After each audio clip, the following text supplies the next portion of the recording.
I'm broke to boss, I flip the script. Super Trucker Podcast got me fully equipped. Left the noise behind, now I'm stacking green. Voyager Nation make me live the dream. One thing that every factoring company is gonna try to sell you is no recourse. So we're gonna tell you,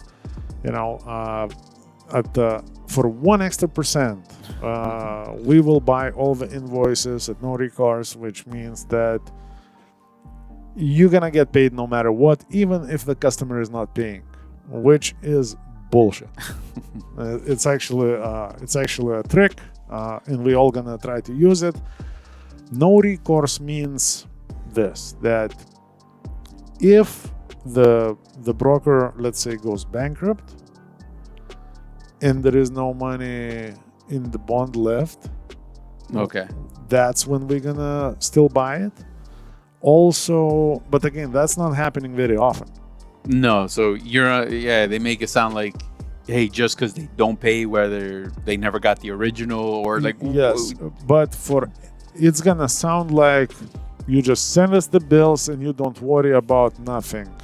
And it's gonna sound like, oh, don't worry about no damages, don't worry about any claims, that's not what it means. It means literally, we only gonna pay it if everything with a load checks out perfectly, and then broker either goes bankrupt or the broker is not gonna pay you and provide no reason. We're just in business. We just continue running the business, and we're just not paying you because fuck you. Yeah. So.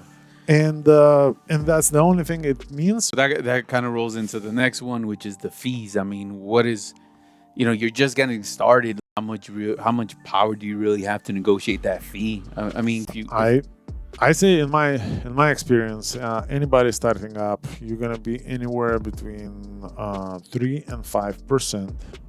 That's gonna be the base fee, and you also need to pay attention to the other fees. So, for example, there is gonna be sometimes factoring companies we will charge you a fixed percentage plus the fee per invoice, the fee for this, the fee for that. And especially when you're like new and you're just starting up, all those fees can be actually a lot more money than that percentage that you're paying them. So for example, let's just use the actual numbers, an actual example.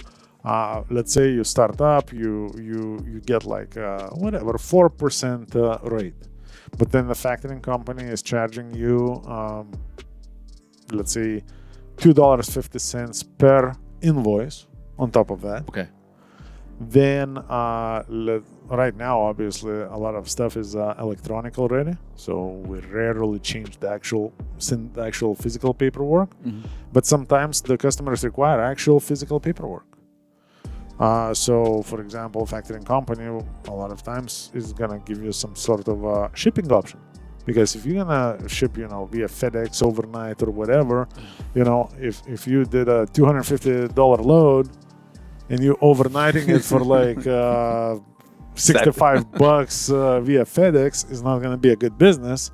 So a lot of trucking companies, a lot of factoring companies are gonna give you some sort of option to use their preferred method, like UPS or FedEx, and it's gonna be fixed cost, like $10 per shipment or whatnot. Yeah. Which again, you're paying for that as you grow. Couple of things. To pay $10 of the $100,000 worth of invoices is not the same as paying $10 of $1,000 worth of invoices. Right. So as you get bigger and the more stuff you start moving around, the less per dollar you spend to bill.